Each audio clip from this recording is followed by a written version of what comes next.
So guys, yan nga yung itsura niya pag bukas yung mga ilaw niya.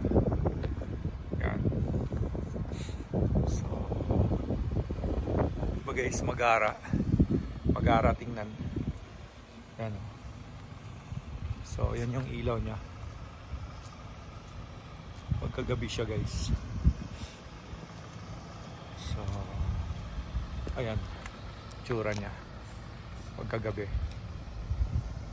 So ikot ko lang para at least ma-appreciate niyo pag kinursunadan yung kumuha din ng ganito dyan sa Pilipinas.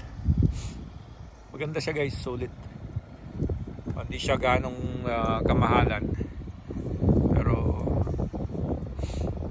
magarang saka mahaba siya kumpara sa mga regular na Santa Fe, mga sinundan niya.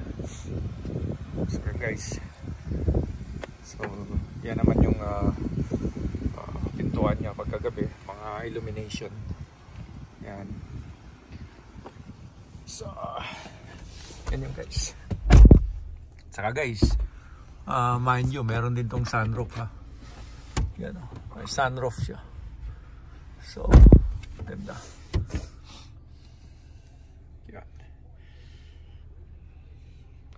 So yan yung dashboard niya guys. Yan yung mga panels niya.